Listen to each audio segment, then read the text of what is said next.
Welcome back. ಈ Seabird bus ದುರಂತ ನಡೆದ ನಂತರದಲ್ಲಿ ಸಾಕಷ್ಟು ಪ್ರಶ್ನೆಗಳು ಹುಟ್ಟಿಕೊಳ್ತಾ ಇದೆ, ಸಾಕಷ್ಟು ಅನುಮಾನಗಳು ಕಾಡ್ತಾ ಇದೆ, ಅದರ ಜೊತೆಯಲ್ಲಿ ಸಾಕಷ್ಟು ಚರ್ಚೆಗಳಾಗ್ತಾ ಇದೆ. ಇಂಥ ದುರಂತ ನಡೆಯೋದಕ್ಕೆ ಅಸಲಿ ಕಾರಣ ಏನು? ಹಾಗಾದ್ರೆ ಒಂದು ಸಣ್ಣ ಅಪಘಾತ ಅಥವಾ ಯಾವುದೇ ಅಪಘಾತ ಆದಂತಹ ಸಂದರ್ಭದಲ್ಲಿ ಇಂಥ ದುರ್ಘಟನೆ ಯಾಕಾಗುತ್ತೆ? ಬಸ್ಗಳಲ್ಲಿ ಟನ್ ಗಟ್ಟಲೆ ಪ್ಲಾಸ್ಟಿಕ್ ವಸ್ತುಗಳನ್ನ ಕೂಡ ಸಾಗಾಟ ಮಾಡ್ತಾರೆ. ಈಗಾಗಲೇ ಗಮನಿಸಿದ್ವಿ, ಪ್ಲೈವುಡ್, ಆಯಿಲ್ ಕ್ಯಾನ್ಗಳು ಇದೆಲ್ಲವನ್ನು ಕೂಡ ಸಾಗಾಟ ಮಾಡ್ತಾರೆ. ಈಗ ಡೇಂಜರಸ್ ಪ್ಲಾಸ್ಟಿಕ್ ಸರಂಜಾಮುಗಳನ್ನು ಕೂಡ ಸಾಗಿಸುವಂತ ಬಸ್ಗಳಿದೆ. ಡೇಂಜರ್ ಅಂತ ಗೊತ್ತಿದ್ರೂ ಕೂಡ ಅಧಿಕಾರಿಗಳು ಕಣ್ಮುಚ್ಚಿಕೊಳ್ಳುತ್ತಾ Republic Kannada mega sting operation ಅನ್ನ ನಡೆಸಿದೆ. ಆ ಸಂದರ್ಭದಲ್ಲಿ ಪ್ಲಾಸ್ಟಿಕ್ ಗಳನ್ನ ರಾಜಾರೋಷವಾಗಿ ತುಂಬುತ್ತಾ ಇರೋದು ಕೂಡ ಕಂಡು ಬಂದಿದೆ. ಬಸ್ಸಲ್ಲಿ ಯಾವುದನ್ನ ತುಂಬಿಸುವಂತಿಲ್ಲ, ಅದೆಲ್ಲವನ್ನು ಕೂಡ ಬಸ್ಸಲ್ಲಿ ತುಂಬಿಸಲಾಗ್ತಾ ಇದೆ. ಬಸ್ಸಲ್ಲಿ ಒಂದಷ್ಟು ವಸ್ತುಗಳನ್ನ ಸಾಗಾಣಿಕೆ ಮಾಡುವಂತಿಲ್ಲ, ಆದ್ರೆ ಅದೆಲ್ಲವನ್ನು ಕೂಡ ಬಸ್ಸಲ್ಲಿ ತುಂಬಲಾಗ್ತಾ ಇದೆ. ಫಾರ್ ಎಕ್ಸಾಂಪಲ್, ಈ ಪ್ಲಾಸ್ಟಿಕ್ಗಳಾಗಿರ್ಬೋದು, ಪ್ಲೈವುಡ್ಗಳಾಗಿರ್ಬೋದು, ಇದೆಲ್ಲವೂ ಕೂಡ ಅತಿ ಹೆಚ್ಚು ಬೆಂಕಿ ಹತ್ತಿಕೊಳ್ಳುವಂತಹ ವಸ್ತುಗಳು. ಅದನ್ನೇ ತುಂಬ್ತಾ ಇದ್ದಾರೆ ಅಂತಂದ್ರೆ ಏನಾಗಬಹುದು ಊಹಿಸಿ.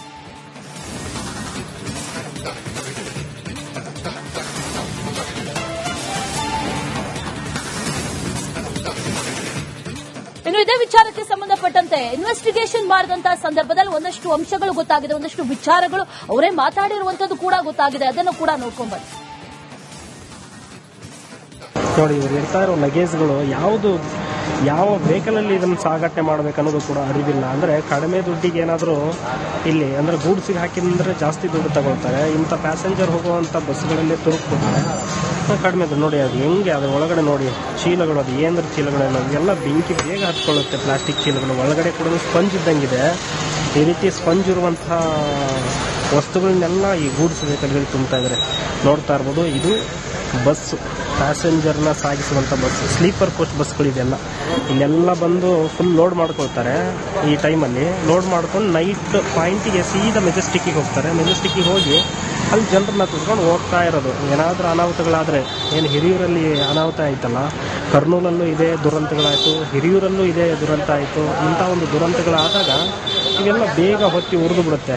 ಬೆಂಕಿ ಯಾಕಷ್ಟು ಬೇಗ ವ್ಯಾಪಕ ಅಂದರೆ ಎಲ್ಲರಿಗೂ ಒಂದು ಅನುಮಾನ ಇರುತ್ತೆ, ಈ ಬಸ್ ಕಬ್ಬಿಣದಿಂದ ಸ್ಟೀಲಿಂದ ಇರುತ್ತೆ, ಯಾಕೆ ಇಷ್ಟು ಬೇಗ ಬೆಂಕಿ ಹೊತ್ಕೊಳ್ಳುತ್ತೆ ಅಂದರೆ ಇದೇ ಕಾರಣಕ್ಕೆ. ಒಳಗಡೆ ಯಾವ ರೀತಿ ವಸ್ತುಗಳನ್ನು ತುಂಬ್ತಾರೆ ನೋಡಿ, ಈ ರಬ್ಬರ್ಗಳಾಗಿರ್ಬೋದು, ನೋಡಿ ರಬ್ಬರ್ ಪೈಪ್ಗಳಿದ್ದಾವೆ ಅದರ ಒಳಗಡೆ. ನೀವು ನೋಡ್ತಾ ಇರ್ಬೋದು, ನೀವು ಕಾಣ್ತಾ ಇದ್ರೆ ಪೈಪ್ಗಳು ಎಲ್ಲ ಪ್ಲಾಸ್ಟಿಕ್ ಪೈಪ್ಗಳು, ವಯರು, ಮತ್ತು ಈ ರೀತಿ ಸ್ಪಂಜು, ಲಗೇಜ್ಗಳಾಗಿರ್ಬೋದು, ಟೈರ್ಗಳನ್ನಾಗಿರ್ಬೋದು, ಎಲ್ಲ ಈ ಟೈಮಲ್ಲಿ ಹಗಲತ್ತಲ್ಲಿ ಎಲ್ಲ ಲೋಡ್ ಮಾಡ್ಕೊಳ್ತಾರೆ. ಲೋಡ್ ಮಾಡಿಕೊಂಡು ಸೀದಾ ನೈಟ್ ಏನು ಮಾಡ್ತಾರೆ, ಮೆಜೆಸ್ಟಿಕ್ಕಿಗೆ ಹೋಗಿ ಅಲ್ಲಿ ಜನರನ್ನ ತಿಳ್ಕೊಂಡು ಒಂದು 11 ಗಂಟೆ 10 ಗಂಟೆ ಮೇಲ್ಪಟ್ಟು ಮೆಜೆಸ್ಟಿಕ್ಕಿಂದ ಆಯಾ ಜಿಲ್ಲೆಗಳತ್ತ ಬಸ್ಸುಗಳು ಹೋಗ್ತವೆ.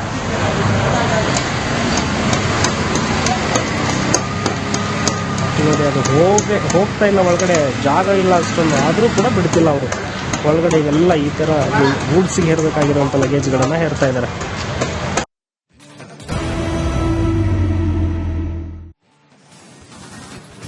Welcome back. ಈ ಸೀಬರ್ಡ್ ಬಸ್ ದುರಂತ ನಡೆದ ನಂತರದಲ್ಲಿ ಸಾಕಷ್ಟು ಪ್ರಶ್ನೆಗಳು ಹುಟ್ಟಿಕೊಳ್ತಾ ಇದೆ, ಸಾಕಷ್ಟು ಅನುಮಾನಗಳು ಕಾಡ್ತಾ ಇದೆ, ಅದರ ಜೊತೆಯಲ್ಲಿ ಸಾಕಷ್ಟು ಚರ್ಚೆಗಳಾಗ್ತಾ ಇದೆ.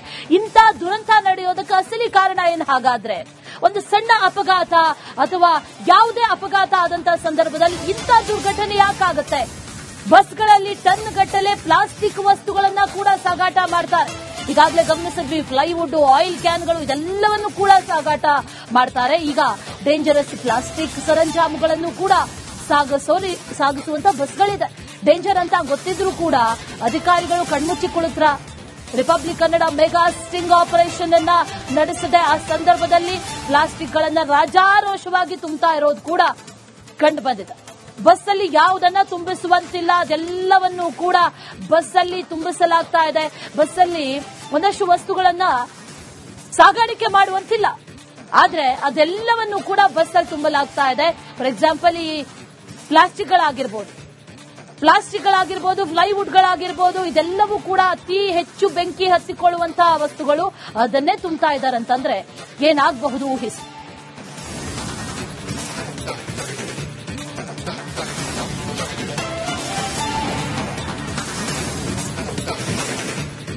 ಇನ್ನು ಇದೇ ವಿಚಾರಕ್ಕೆ ಸಂಬಂಧಪಟ್ಟಂತೆ ಇನ್ವೆಸ್ಟಿಗೇಷನ್ ಮಾಡಿದಂತಹ ಸಂದರ್ಭದಲ್ಲಿ ಒಂದಷ್ಟು ಅಂಶಗಳು ಗೊತ್ತಾಗಿದೆ, ಒಂದಷ್ಟು ವಿಚಾರಗಳು ಅವರೇ ಮಾತಾಡಿರುವಂತದ್ದು ಕೂಡ ಗೊತ್ತಾಗಿದೆ. ಅದನ್ನು ಕೂಡ ನೋಡ್ಕೊಂಡ್ಬನ್ನಿ. ನೋಡಿ, ಇವ್ರು ಇರ್ತಾ ಇರೋ ಲಗೇಜ್ಗಳು ಯಾವ ವೆಹಿಕಲಲ್ಲಿ ಇದನ್ನು ಸಾಗಾಟನೆ ಮಾಡಬೇಕನ್ನೋದು ಕೂಡ ಅರಿವಿಲ್ಲ. ಅಂದರೆ ಕಡಿಮೆ ದುಡ್ಡಿಗೆ ಏನಾದರೂ ಇಲ್ಲಿ ಅಂದರೆ ಗೂಡ್ಸಿಗೆ ಹಾಕಿದ್ರೆ ಜಾಸ್ತಿ ದುಡ್ಡು ತಗೊಳ್ತಾರೆ. ಇಂಥ ಪ್ಯಾಸೆಂಜರ್ ಹೋಗುವಂಥ ಬಸ್ಗಳಲ್ಲಿ ತುರುಕ್ಬಿಟ್ರೆ ಕಡಿಮೆ ದುಡ್ಡು. ನೋಡಿ ಅದು ಹೆಂಗೆ, ಅದ್ರ ಒಳಗಡೆ ನೋಡಿ ಚೀಲಗಳು, ಅದು ಏನರ ಚೀಲಗಳೆಲ್ಲ ಎಲ್ಲ ಬೆಂಕಿ ಬೇಗ ಹತ್ಕೊಳ್ಳುತ್ತೆ. ಪ್ಲಾಸ್ಟಿಕ್ ಚೀಲಗಳು ಒಳಗಡೆ ಕೂಡ ಸ್ಪಂಜ್ ಇದ್ದಂಗಿದೆ. ಈ ರೀತಿ ಸ್ಪಂಜ್ ಇರುವಂತಹ ವಸ್ತುಗಳನ್ನೆಲ್ಲ ಈ ಗೂಡ್ಸ್ ವೆಹಿಕಲ್ಗಳು ತುಂಬ್ತಾ ಇದ್ದಾರೆ. ನೋಡ್ತಾ ಇರ್ಬೋದು, ಇದು ಬಸ್ಸು, ಪ್ಯಾಸೆಂಜರ್ನ ಸಾಗಿಸುವಂಥ ಬಸ್ಸು, ಸ್ಲೀಪರ್ ಕೋಚ್ ಬಸ್ಗಳಿದೆಲ್ಲ.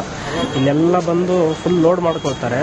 ಈ ಟೈಮಲ್ಲಿ ಲೋಡ್ ಮಾಡ್ಕೊಂಡು ನೈಟ್ ಪಾಯಿಂಟಿಗೆ ಸೀದಾ ಮೆಜೆಸ್ಟಿಕ್ಕಿಗೆ ಹೋಗ್ತಾರೆ. ಮೆಜೆಸ್ಟಿಕ್ಕಿಗೆ ಹೋಗಿ ಅಲ್ಲಿ ಜನರನ್ನ ತುಂಬ್ಕೊಂಡು ಹೋಗ್ತಾ ಇರೋದು. ಏನಾದರೂ ಅನಾಹುತಗಳಾದರೆ, ಏನು ಹಿರಿಯೂರಲ್ಲಿ ಅನಾಹುತ ಆಯ್ತಲ್ಲ, ಕರ್ನೂಲಲ್ಲೂ ಇದೇ ದುರಂತಗಳಾಯಿತು, ಹಿರಿಯೂರಲ್ಲೂ ಇದೇ ದುರಂತ ಆಯಿತು. ಇಂಥ ಒಂದು ದುರಂತಗಳಾದಾಗ ಇವೆಲ್ಲ ಬೇಗ ಹೊತ್ತಿ ಉರಿದು ಬಿಡುತ್ತೆ. ಬೆಂಕಿ ಯಾಕಷ್ಟು ಬೇಗ ವ್ಯಾಪಕ ಅಂದರೆ ಎಲ್ಲರಿಗೂ ಒಂದು ಅನುಮಾನ ಇರುತ್ತೆ, ಈ ಬಸ್ ಕಬ್ಬಿಣದಿಂದ ಸ್ಟೀಲಿಂದ ಇರುತ್ತೆ, ಯಾಕಿಷ್ಟು ಬೇಗ ಬೆಂಕಿ ಹೊತ್ಕೊಳ್ಳುತ್ತೆ ಅಂದರೆ ಇದೇ ಕಾರಣಕ್ಕೆ. ಒಳಗಡೆ ಯಾವ ರೀತಿ ವಸ್ತುಗಳನ್ನು ತುಂಬ್ತಾರೆ ನೋಡಿ, ಈ ರಬ್ಬರ್ಗಳಾಗಿರ್ಬೋದು. ನೋಡಿ, ರಬ್ಬರ್ ಪೈಪ್ಗಳಿದ್ದಾವೆ ಅದರ ಒಳಗಡೆ. ನೀವು ನೋಡ್ತಾ ಇರೋದು, ನೀವು ಕಾಣ್ತಾ ಇದ್ರೆ ಪೈಪ್ಗಳು ಎಲ್ಲ ಪ್ಲಾಸ್ಟಿಕ್ ಪೈಪ್ಗಳು, ವಯರು, ಮತ್ತು ಈ ರೀತಿ ಸ್ಪಂಜು, ಲಗೇಜ್ಗಳಾಗಿರ್ಬೋದು, ಟೈರ್ಗಳನ್ನಾಗಿರ್ಬೋದು, ಎಲ್ಲ ಈ ಟೈಮಲ್ಲಿ ಹಗಲತ್ತಲ್ಲಿ ಎಲ್ಲ ಲೋಡ್ ಮಾಡ್ಕೊಳ್ತಾರೆ. ಲೋಡ್ ಮಾಡಿಕೊಂಡು ಸೀದಾ ನೈಟ್ ಏನು ಮಾಡ್ತಾರೆ, ಮೆಜೆಸ್ಟಿಕ್ಕಿಗೆ ಹೋಗಿ ಅಲ್ಲಿ ಜನರನ್ನ ತುಂಬಿಕೊಂಡು ಒಂದು 11 ಗಂಟೆ 10 ಗಂಟೆ ಮೇಲ್ಪಟ್ಟು ಮೆಜೆಸ್ಟಿಕ್ಕಿಂದ ಆಯಾ ಜಿಲ್ಲೆಗಳ ಹತ್ರ ಬಸ್ಸುಗಳು ಹೋಗ್ತವೆ.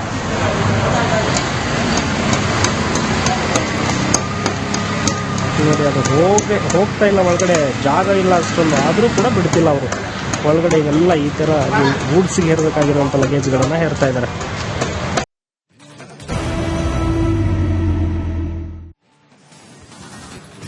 Welcome back. ಈ ಸೀಬರ್ಡ್ ಬಸ್ ದುರಂತ ನಡೆದ ನಂತರದಲ್ಲಿ ಸಾಕಷ್ಟು ಪ್ರಶ್ನೆಗಳು ಹುಟ್ಟಿಕೊಳ್ತಾ ಇದೆ, ಸಾಕಷ್ಟು ಅನುಮಾನಗಳು ಕಾಡ್ತಾ ಇದೆ. ಅದರ ಜೊತೆಯಲ್ಲಿ ಸಾಕಷ್ಟು ಚರ್ಚೆಗಳಾಗ್ತಾ ಇದೆ. ಇಂಥ ದುರಂತ ನಡೆಯೋದಕ್ಕೆ ಅಸಲಿ ಕಾರಣ ಏನು? ಹಾಗಾದ್ರೆ ಒಂದು ಸಣ್ಣ ಅಪಘಾತ ಅಥವಾ ಯಾವುದೇ ಅಪಘಾತ ಆದಂತಹ ಸಂದರ್ಭದಲ್ಲಿ ಇಂಥ ದುರ್ಘಟನೆ ಯಾಕಾಗುತ್ತೆ? ಬಸ್ಗಳಲ್ಲಿ ಟನ್ ಗಟ್ಟಲೆ ಪ್ಲಾಸ್ಟಿಕ್ ವಸ್ತುಗಳನ್ನ ಕೂಡ ಸಾಗಾಟ ಮಾಡ್ತಾರೆ. ಈಗಾಗಲೇ ಗಮನಿಸಿದ್ವಿ, ಪ್ಲೈವುಡ್, ಆಯಿಲ್ ಕ್ಯಾನ್ಗಳು, ಇದೆಲ್ಲವನ್ನು ಕೂಡ ಸಾಗಾಟ ಮಾಡ್ತಾರೆ. ಈಗ ಡೇಂಜರಸ್ ಪ್ಲಾಸ್ಟಿಕ್ ಸರಂಜಾಮುಗಳನ್ನು ಕೂಡ ಸಾಗಿಸುವಂತ ಬಸ್ಗಳಿದೆ. ಡೇಂಜರ್ ಅಂತ ಗೊತ್ತಿದ್ರೂ ಕೂಡ ಅಧಿಕಾರಿಗಳು ಕಣ್ಮುಚ್ಚಿ ಕುಳಿತ್ರ. Republic Kannada mega sting operation ಅನ್ನ ನಡೆಸಿದೆ. ಆ ಸಂದರ್ಭದಲ್ಲಿ ಪ್ಲಾಸ್ಟಿಕ್ ಗಳನ್ನ ರಾಜಾರೋಷವಾಗಿ ತುಂಬುತ್ತಾ ಇರೋದು ಕೂಡ ಕಂಡು ಬಂದಿದೆ. ಬಸ್ಸಲ್ಲಿ ಯಾವುದನ್ನ ತುಂಬಿಸುವಂತಿಲ್ಲ, ಅದೆಲ್ಲವನ್ನು ಕೂಡ ಬಸ್ಸಲ್ಲಿ ತುಂಬಿಸಲಾಗ್ತಾ ಇದೆ. ಬಸ್ಸಲ್ಲಿ ಒಂದಷ್ಟು ವಸ್ತುಗಳನ್ನ ಸಾಗಾಣಿಕೆ ಮಾಡುವಂತಿಲ್ಲ, ಆದ್ರೆ ಅದೆಲ್ಲವನ್ನು ಕೂಡ ಬಸ್ಸಲ್ಲಿ ತುಂಬಲಾಗ್ತಾ ಇದೆ. ಫಾರ್ ಎಕ್ಸಾಂಪಲ್, ಈ ಪ್ಲಾಸ್ಟಿಕ್ಗಳಾಗಿರ್ಬೋದು, ಫ್ಲೈವುಡ್ಗಳಾಗಿರ್ಬೋದು, ಇದೆಲ್ಲವೂ ಕೂಡ ಅತಿ ಹೆಚ್ಚು ಬೆಂಕಿ ಹತ್ತಿಕೊಳ್ಳುವಂತಹ ವಸ್ತುಗಳು. ಅದನ್ನೇ ತುಂಬ್ತಾ ಇದ್ದಾರೆ ಅಂತಂದ್ರೆ ಏನಾಗಬಹುದು ಊಹಿಸಿ.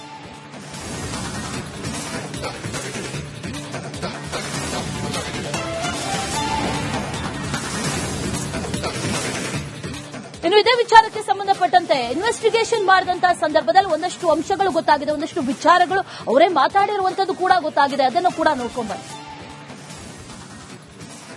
ನೋಡಿ, ಇವ್ರು ಇರ್ತಾ ಇರೋ ಲಗೇಜ್ಗಳು ಯಾವ ವೆಹಿಕಲಲ್ಲಿ ಇದನ್ನು ಸಾಗಾಟನೆ ಮಾಡಬೇಕನ್ನೋದು ಕೂಡ ಅರಿವಿಲ್ಲ. ಅಂದರೆ ಕಡಿಮೆ ದುಡ್ಡಿಗೆ ಏನಾದರೂ ಇಲ್ಲಿ ಅಂದರೆ ಗೂಡ್ಸಿಗೆ ಹಾಕಿದ್ರೆ ಜಾಸ್ತಿ ದುಡ್ಡು ತಗೊಳ್ತಾರೆ. ಇಂಥ ಪ್ಯಾಸೆಂಜರ್ ಹೋಗುವಂಥ ಬಸ್ಗಳಲ್ಲಿ ತುರುಕ್ಬಿಟ್ರೆ ಕಡಿಮೆ ದುಡ್ಡು. ನೋಡಿ, ಅದು ಹೆಂಗೆ, ಅದ್ರ ಒಳಗಡೆ ನೋಡಿ ಚೀಲಗಳು, ಅದು ಏನರ ಚೀಲಗಳೆಲ್ಲ ಎಲ್ಲ ಬೆಂಕಿ ಬೇಗ ಹತ್ಕೊಳ್ಳುತ್ತೆ. ಪ್ಲಾಸ್ಟಿಕ್ ಚೀಲಗಳು ಒಳಗಡೆ ಕೂಡ ಸ್ಪಂಜ್ ಇದ್ದಂಗಿದೆ. ಈ ರೀತಿ ಸ್ಪಂಜ್ ಇರುವಂತಹ ವಸ್ತುಗಳನ್ನೆಲ್ಲ ಈ ಗೂಡ್ಸ್ ವೆಹಿಕಲ್ಗಳು ತುಂಬ್ತಾ ಇದ್ದಾರೆ. ನೋಡ್ತಾ ಇರ್ಬೋದು, ಇದು ಬಸ್ಸು, ಪ್ಯಾಸೆಂಜರ್ನ ಸಾಗಿಸುವಂಥ ಬಸ್ಸು, ಸ್ಲೀಪರ್ ಕೋಚ್ ಬಸ್ಗಳಿದೆಲ್ಲ. ಇಲ್ಲೆಲ್ಲ ಬಂದು ಫುಲ್ ಲೋಡ್ ಮಾಡ್ಕೊಳ್ತಾರೆ.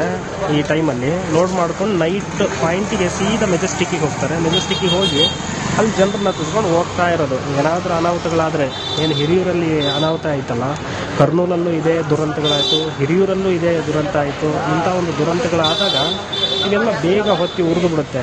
ಬೆಂಕಿ ಯಾಕಷ್ಟು ಬೇಗ ವ್ಯಾಪಕ ಅಂದರೆ ಎಲ್ಲರಿಗೂ ಒಂದು ಅನುಮಾನ ಇರುತ್ತೆ, ಈ ಬಸ್ ಕಬ್ಬಿಣದಿಂದ ಸ್ಟೀಲಿಂದ ಇರುತ್ತೆ, ಯಾಕಿಷ್ಟು ಬೇಗ ಬೆಂಕಿ ಹೊತ್ಕೊಳ್ಳುತ್ತೆ ಅಂದರೆ ಇದೇ ಕಾರಣಕ್ಕೆ. ಒಳಗಡೆ ಯಾವ ರೀತಿ ವಸ್ತುಗಳನ್ನು ತುಂಬ್ತಾರೆ ನೋಡಿ, ಈ ರಬ್ಬರ್ಗಳಾಗಿರ್ಬೋದು. ನೋಡಿ, ರಬ್ಬರ್ ಪೈಪ್ಗಳಿದ್ದಾವೆ ಅದರ ಒಳಗಡೆ. ನೀವು ನೋಡ್ತಾ ಇರೋದು, ನೀವು ಕಾಣ್ತಾ ಇದ್ರೆ ಪೈಪ್ಗಳು ಎಲ್ಲ ಪ್ಲಾಸ್ಟಿಕ್ ಪೈಪ್ಗಳು, ವಯರು, ಮತ್ತು ಈ ರೀತಿ ಸ್ಪಂಜು, ಲಗೇಜ್ಗಳಾಗಿರ್ಬೋದು, ಟೈರ್ಗಳನ್ನಾಗಿರ್ಬೋದು ಎಲ್ಲ ಈ ಟೈಮಲ್ಲಿ ಹಗಲತ್ತಲ್ಲಿ ಎಲ್ಲ ಲೋಡ್ ಮಾಡ್ಕೊಳ್ತಾರೆ. ಲೋಡ್ ಮಾಡಿಕೊಂಡು ಸೀದಾ ನೈಟ್ ಏನು ಮಾಡ್ತಾರೆ, ಮೆಜೆಸ್ಟಿಕ್ಕಿಗೆ ಹೋಗಿ ಅಲ್ಲಿ ಜನರನ್ನು ತಿಳ್ಕೊಂಡು ಒಂದು 11 ಗಂಟೆ 10 ಗಂಟೆ ಮೇಲ್ಪಟ್ಟು ಮೆಜೆಸ್ಟಿಕ್ಕಿಂದ ಆಯಾ ಜಿಲ್ಲೆಗಳತ್ತ ಬಸ್ಸುಗಳು ಹೋಗ್ತವೆ.